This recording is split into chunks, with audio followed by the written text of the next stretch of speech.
Hello बेटा, मेरे को ये एक डिफिशिएंट थियरी का एक क्वेश्चन सॉल्व करा रहा हूँ मैं अभी। स्टैट्स में टीवाई में एट प्रेजेंट टीवाई में चैप्टर है डिफिशिएंट थियरी, और उसका टेक्स्ट बुक का क्वेश्चन नंबर 17 है ये डॉल्स वाला क्वेश्चन। ये बहुत सारे स्टूडेंट मेरे से डाउट पूछते हैं कि ये किस तरीके से सॉल्व होगा। एक्चुअली थोड़ा लेंदी है इसका फॉर्मेट और इसका सॉल्यूशन, तो ध्यान से देखते जाओ। अगर कोई भी डाउट हो तो मेरे को इस नंबर पे व्हाट्सअप कर देना। आगे यहाँ पे लिखा हुआ है क्वेश्चन 17 में 3 different types of dolls. Question 17 में लिखा हुआ है 3 different types of dolls are prepared in a toy factory. The information regarding their fixed cost and variable cost is as follows. मतलब ये आप लोगों को क्वेश्चन का इमेज मैंने यहाँ पे रख दिया है। डॉल्स टाइप 1, 2, 3, फिक्स कॉस्ट दिया हुआ है 2000, 3000, 5000। Variable cost per unit, variable cost per unit आपको दिया हुआ है 12 और 10 और 8। इसमें टेबल किस तरीके से बनेगा वही इंपॉर्टेंट है, और तीनों डॉल्स का टाइप 1, टाइप 2, टाइप 3 तीनों का अलग अलग से टेबल बनेगा। तो ये क्वेश्चन बाकी पूरे चैप्टर से अलग है एकदम। The demand of dolls in the season में बी हाई, मॉडरेट और लो with probability 0.3, 0.5 and 0.2 respectively, and for these demands the expected sales are 8000, 6000, 4000। यहाँ पे डॉल्स लिखा हुआ है, मैं इसको आगे चल के नंबर ऑफ यूनिट्स लिखूंगा। 8000 डॉल्स, 6000 डॉल्स, 4000 डॉल्स, मतलब नंबर ऑफ यूनिट्स।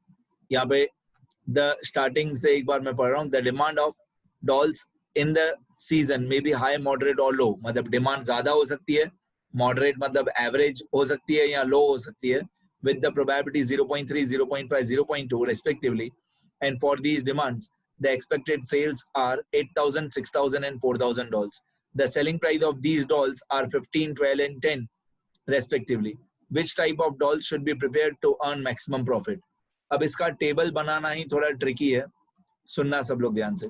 ये टाइप 1 की डॉल्स ऑफ टाइप 1। सबसे पहले हम लोग यहाँ पे टाइप ऑफ डिमांड लिखेंगे जो क्वेश्चन में दिया हुआ है नीचे वाले पैराग्राफ में। Type of demand can be high, moderate और low. Type of demand can be high, moderate और लो, ठीक है। अब हाई डिमांड में नंबर ऑफ डॉल्स बोलो सोल्ड या number of units sold. Number of dolls sold, ये जो नीचे वाला पैराग्राफ है वो मैं पहले रीड कर रहा हूँ। नंबर ऑफ डॉल्स कितनी सेल होंगी, तो 8000, 6000, 4000 डॉल्स। टाइप 1 में भी यही नंबर ऑफ यूनिट्स होगा, टाइप 2 में भी यही होगा, टाइप 3 में भी यही होगा। एक्चुअली आप जब टाइप 1 का पूरा टेबल समझ लोगे तो टाइप 2, टाइप 3 आराम से समझ में आएगा। थोड़ा लेंदी है टेबल इसका, और बाकी पूरे चैप्टर में ऐसा कोई क्वेश्चन नहीं है। तो जब हाई डिमांड होगी तो 8000 यूनिट्स हम बेचेंगे, मॉडरेट डिमांड होगी तो 6000 यूनिट्स बेचेंगे, और लो डिमांड होगी तो 4000 यूनिट्स बेचेंगे। तो यहाँ पे आएगा नंबर ऑफ डॉल्स सोल्ड में 8000, 6000 एंड 4000। ये नंबर ऑफ डॉल्स सोल्ड या नंबर ऑफ यूनिट्स आप बोल सकते हो। Number of units sold 8000, 6000 and 4000, ये हो गया। अब ये जो प्रोबेबिलिटी दिया हुआ है, हाई डिमांड की प्रोबेबिलिटी है 0.3, मॉडरेट डिमांड की प्रोबेबिलिटी 0.5 और लो डिमांड की प्रोबेबिलिटी 0.2। ये प्रोबेबिलिटी का कॉलम है, इसको हम लोग PXI भी बोलते हैं, प्रोबेबिलिटी या कैपिटल P फिर ब्रैकेट में स्मॉल xi, ठीक है। अब हाई डिमांड की प्रोबेबिलिटी है 0.3, मॉडरेट डिमांड की प्रोबेबिलिटी है 0.5 और लो डिमांड की प्रोबेबिलिटी है 0.2। अब ये प्रोबेबिलिटी का कॉलम लास्ट में, एकदम लास्ट में काम आएगा, अभी नहीं। बाकी पूरे क्वेश्चन में, टेबल में कहीं पे भी काम नहीं आएगा। लास्ट में जब हम लोग xi मल्टीप्लाई बाय PXI करेंगे तब ये प्रोबेबिलिटी का कॉलम काम आएगा। तो ये डॉल्स टाइप 1, उसमें हाई डिमांड, मॉडरेट डिमांड, लो डिमांड, उसका नंबर ऑफ यूनिट्स और प्रोबेबिलिटी, इतना हो गया। आगे अब ये जो सेलिंग प्राइस दिया हुआ है, the selling price of these dolls are 15, 12 and 10। उसमें हमारे काम का फिलहाल सिर्फ 15 है, जो टाइप 1 की डॉल्स है उसका सेलिंग प्राइस। तो मैं यहाँ पे लिख देता हूँ एक column, selling price per unit. Selling price per unit जो इन रुपीस, जो टाइप 1 की डॉल्स है उसका सेलिंग प्राइस 15, 15, 15 ही होगा। बस यही बच्चे गलती करते हैं, बच्चे क्या करते हैं, एक ही टेबल में सब कुछ लिख देते हैं, ऐसा नहीं। पहला जो टाइप 1 की डॉल्स है उसका सेलिंग प्राइस 15 और ये 12 और 10 जो सेलिंग प्राइस है वो टाइप 2 और टाइप 3 का सेलिंग प्राइस है, वो सेकंड टेबल और थर्ड टेबल में काम आएगा।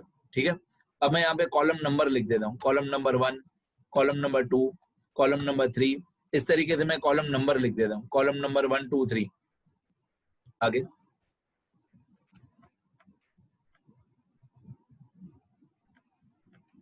डन, ये कॉलम नंबर मैंने लिख दिया 1 2 3। तो मैं आपको फॉर्मूला के साथ बताऊंगा कि कौन सा कॉलम कैसे फाइंड होगा। अब ये हमारा सेलिंग प्राइस आ गया। अभी तक भी जो ऊपर वाला टेबल है ये फिक्स कॉस्ट और वेरिएबल कॉस्ट, ये अभी तक मैंने यूज नहीं किया, वो मैं समझाऊंगा कैसे यूज होगा। सबसे पहले हम लोग यहाँ पे एक टोटल सेल्स का कॉलम निकालेंगे, मतलब column number 4 equal to total sales. अब ऑब्वियसली टोटल सेल्स कैसे आएगा, ये number of unit sold 8000 multiply by selling price per unit 15, मतलब 8000 यूनिट्स हमने बेचे और एक यूनिट का सेलिंग प्राइस 15 रुपए, तो यहाँ पे हो जाएगा 8000 मल्टीप्लाई 15, 8000 मल्टीप्लाई 15 ये होता है 1,20,000, 8000 मल्टीप्लाई बाय 15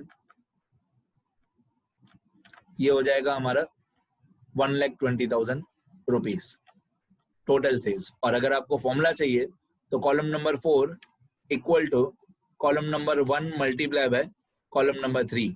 ये मैंने फॉर्मूला भी बता दिया कि कॉलम नंबर 4 कैसे आया, 1 कॉलम मल्टीप्लाई बाय 3 कॉलम, तो हमारा टोटल सेल्स आ जाएगा। जब हाई डिमांड होगा तो हमारा टोटल सेल्स आएगा 1,20,000। उसी तरीके से मॉडरेट डिमांड में ये 90,000 कैसे आया, 8,000 multiply by 15, sorry 6,000 multiply by 15, तो ये 90,000 आएगा। फिर ये 60,000 कैसे आया, 4,000 मल्टीप्लाई बाय 15, तो ये 60,000 आएगा। ये टोटल सेल्स आ गया। अब अगर आप लोगों ने मार्जिनल कॉस्टिंग करके एक चैप्टर आता है मैनेजमेंट अकाउंट के अंदर, सेम मार्जिनल कॉस्टिंग का कंसेप्ट लगाना है। पहले सेल्स में थे वेरिएबल कॉस्ट माइनस करेंगे, तो वैसे सेल्स माइनस वेरिएबल कॉस्ट होता है equal to contribution, sales minus variable cost होता है कंट्रीब्यूशन, फिर कंट्रीब्यूशन में से माइनस करते हैं फिक्स कॉस्ट तो प्रॉफिट आता है। और अगर इतना गहराई में नहीं जाना हो तो टोटल सेल्स में से एक वेरिएबल एक्सपेंस माइनस कर दो, टोटल सेल्स में से वेरिएबल एक्सपेंस माइनस कर देंगे और फिक्स्ड एक्सपेंस माइनस कर देंगे। इन शॉर्ट टोटल सेल्स में से दोनों खर्चे माइनस कर देंगे, फिक्स कॉस्ट भी वेरिएबल कॉस्ट भी, तो हमारा प्रॉफिट आ जाएगा। उसके आगे भी अभी और बहुत स्टोरी है। क्वेश्चन में वेरिएबल कॉस्ट पर यूनिट दिया हुआ है। अब क्वेश्चन में जाके देखते हैं। वेरिएबल कॉस्ट पर यूनिट जो टाइप 1 डॉल्स है उसका वेरिएबल कॉस्ट है 12, बस ये 10 और 8 को फिलहाल छोड़ दो। टाइप 1 का वेरिएबल कॉस्ट पर यूनिट है 12, बस ये सिर्फ 12 हमारे काम का है और ये पर यूनिट है 12। तो variable cost per unit type 1 dolls का 12 12 12 ये क्वेश्चन में दिया हुआ है। अब हम लोग फाइंड आउट करेंगे टोटल वेरिएबल कॉस्ट। तो टोटल वेरिएबल कॉस्ट, कॉलम्स बहुत ज्यादा हैं पर थोड़ी देर के बाद समझ में आ जाएगा। ये कॉलम नंबर 5 ये क्वेश्चन में दिया हुआ है। अब ये column number 6 total variable cost. अब टोटल वेरिएबल कॉस्ट कैसे आएगा, टोटल वेरिएबल कॉस्ट आएगा हमारा जो ये पर यूनिट वेरिएबल कॉस्ट है 12 multiply by number of units 8000। जैसे हमने सेल्स निकाला, number of units multiply by selling price per unit, इन दोनों कॉलम को मल्टीप्लाई कर दिया तो टोटल सेल्स आ गया। उसी तरीके से number of units multiply by variable cost per unit, तो टोटल वेरिएबल कॉस्ट आ जाएगा। तो 8000 मल्टीप्लाई 12, 8000 मल्टीप्लाई बाय 12, तो टोटल वेरिएबल कॉस्ट आ जाएगा। उसी तरीके से मॉडरेट डिमांड के सामने आ जाएगा, उसी तरीके से लो डिमांड के सामने आ जाएगा। मतलब पहले 8000 मल्टीप्लाई बाय 12 तो ये आएगा 96,000, फिर 6000 मल्टीप्लाई बाय 12 तो ये आएगा 72,000, फिर 4000 मल्टीप्लाई बाय 12 तो ये आएगा 48,000 टोटल वेरिएबल कॉस्ट। अगर आपको फॉर्मूला चाहिए तो column number 6 equal to column number 1 multiply by column number 5, 1 multiply by 5, तो आपका टोटल वेरिएबल कॉस्ट आ गया। इसके बाद है फिक्स्ड कॉस्ट, जो है वो डायरेक्टली क्वेश्चन में दिया हुआ ही है। फिक्स्ड कॉस्ट क्वेश्चन में दिया हुआ ही है, ये हमारा कॉलम नंबर 7। फिक्स कॉस्ट कितना दिया हुआ था डॉल्स टाइप 1 का 2000, बस सिर्फ ये 2000, नीचे वाले दो फिलहाल छोड़ दो। फिक्स कॉस्ट डॉल टाइप 1 का 2000 है, तो फिक्स्ड कॉस्ट जो होता है उसकी हमेशा अमाउंट फिक्स होती है। फिक्स कॉस्ट जो होता है उसकी हमेशा अमाउंट फिक्स होती है 2000, मतलब हमेशा फिक्स कॉस्ट 2000 ही रहेगा, डिमांड हाई हो या मॉडरेट हो या लो हो, फिक्स कॉस्ट 2000 है तो वो 2000 ही रहेगा। तो हम लोग यहाँ पे लिखेंगे फिक्स कॉस्ट, डिमांड कैसी भी हो 2000 2000 2000, ये हमारा फिक्स कॉस्ट।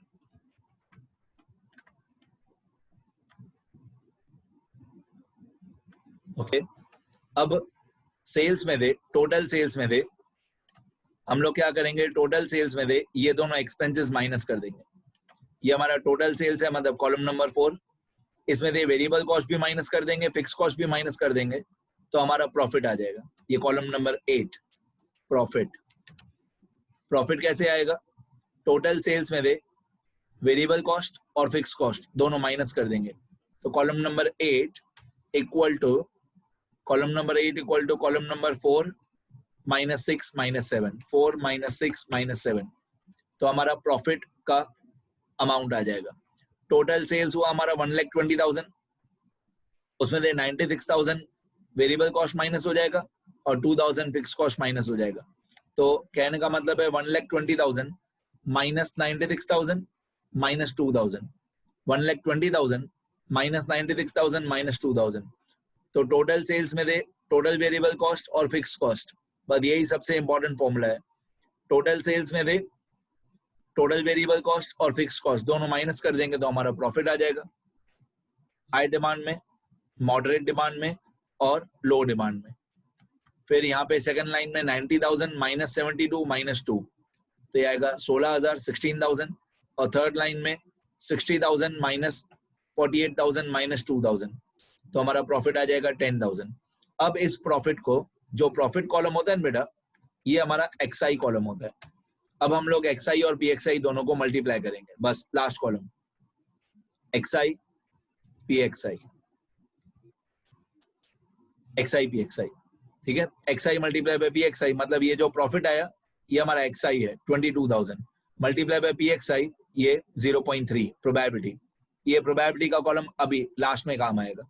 तो मैं इसका भी कॉलम नंबर 9 का भी फॉर्मूला लिख के दूं आपको, column number 9 equal to column number 8 multiply column number 2, ये स्टार का मतलब है मल्टीप्लाई, तो column number 9 equal to 8 multiply by 2, ठीक है। Column number 9 equal to 8 multiply by 2, तो यहाँ पे हमारा एक्सआई पीएक्सआई आ जाएगा, इक्वल टू ये प्रॉफिट 22,000 मल्टीप्लाई बाय ये प्रोबेबिलिटी 0.3, तो 22,000 मल्टीप्लाई बाय 0.3 ये होता है 6,600।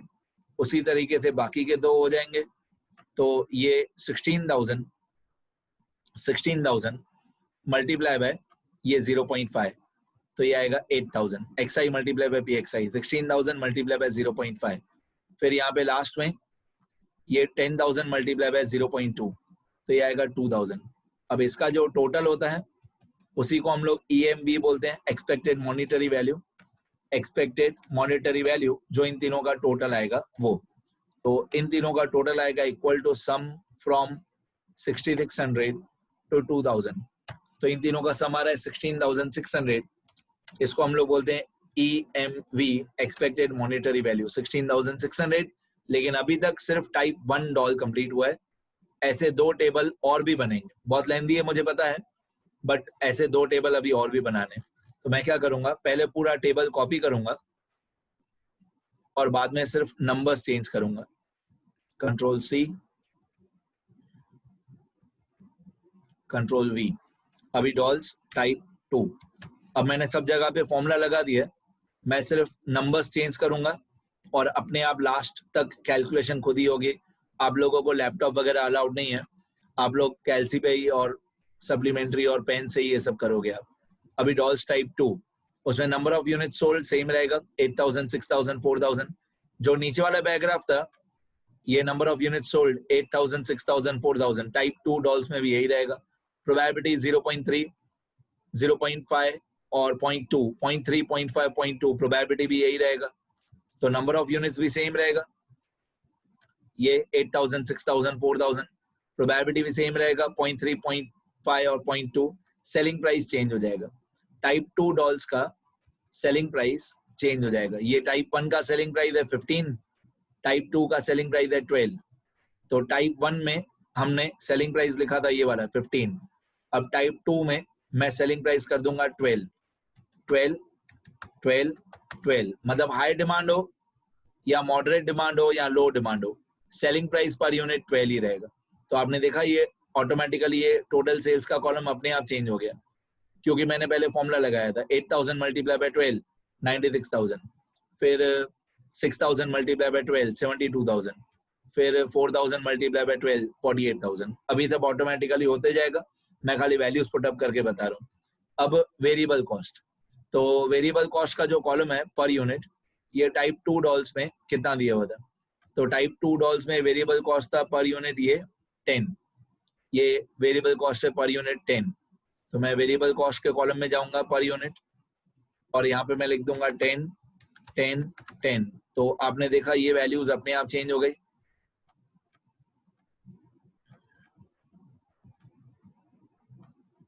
ये 80,000 वाली वैल्यू अपने आप चेंज हो गई. 8,000 इंटू 10, 6,000 इंटू 10, 4,000 इंटू 10. अब मैं फिक्स कॉस्ट देखूंगा क्वेश्चन में कितना दिया हुआ है. डॉल्स टाइप 2 में, डॉल्स टाइप 2 में फिक्स कॉस्ट दिया हुआ है ये 3,000. अब मैं आंसर में जाऊंगा, फिक्स कॉस्ट 3,000. तो मैं यहाँ पे फिक्स कॉस्ट के कॉलम में लिखूंगा 3,000, 3,000, 3,000. अब मेरा प्रॉफिट अपने आप कैलकुलेट हो गया. Total sales minus variable cost minus fix cost, total sales minus variable cost minus fix cost, वो अपने आप कैलकुलेट हो गया. और मेरा एक्सआई भी अपने आप हो गया, क्योंकि फॉर्मूला लगाया हुआ है सब जगह पे. अब यहाँ पे मेरा टोटल आ रहा है EMV 9400 टाइप 2 डॉल्स में.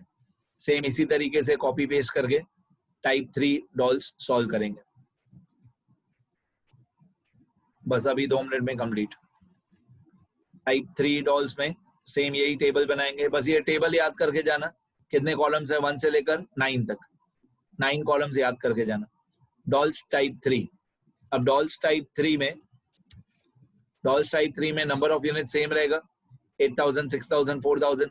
प्रोबेबिलिटी सेम रहेगा 0.3, 0.5, 0.2 सेम रहेगा. सेलिंग प्राइस चेंज हो जाएगा. सेलिंग प्राइस क्वेश्चन में दिया हुआ था ये रहा 15, 12 और 10. तो ये टाइप 1 का था 15, ये टाइप 2 का था 12 और ये टाइप 3 का 10. तो अभी मैं टाइप 3 का सेलिंग प्राइस लिखूंगा 10, तीनों जगह पे 10. मतलब हाई डिमांड हो या मॉडरेट हो या लो हो, सेलिंग प्राइस 10, 10, 10. अब ये अपने आप चेंज हो गया 8,000 इंटू 10, 6,000 इंटू 10, 4,000 इंटू 10.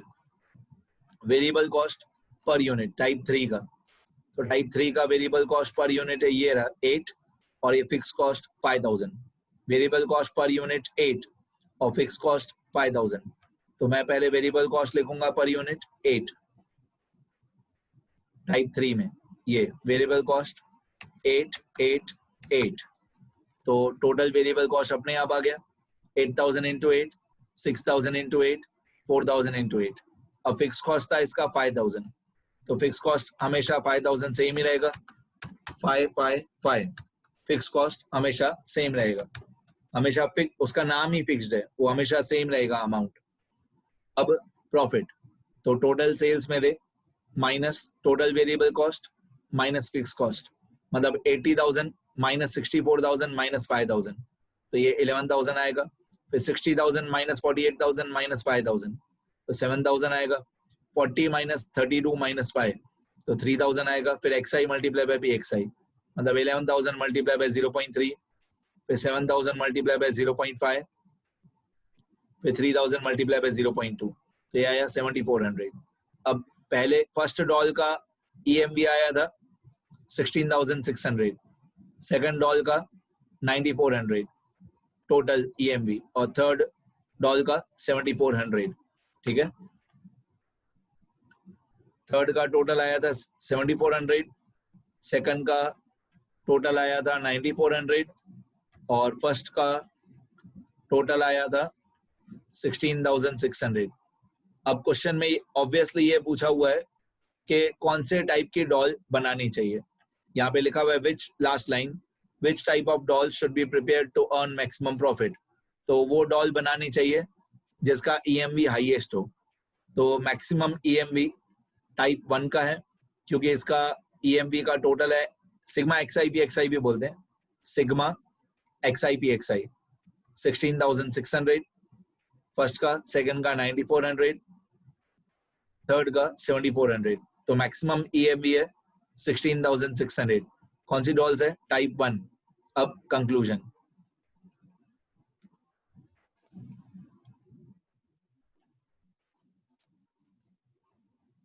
में as the maximum EMV is against dolls of type 1, that is 16,600 rupees, so the dolls of type 1 should be reduced and sold. As the maximum EMV is against dolls of type 1, that is rupees 16,600, so the dolls of type 1 should be produced and sold. ठीक है बेटा, लिख लेना सब video pause करके।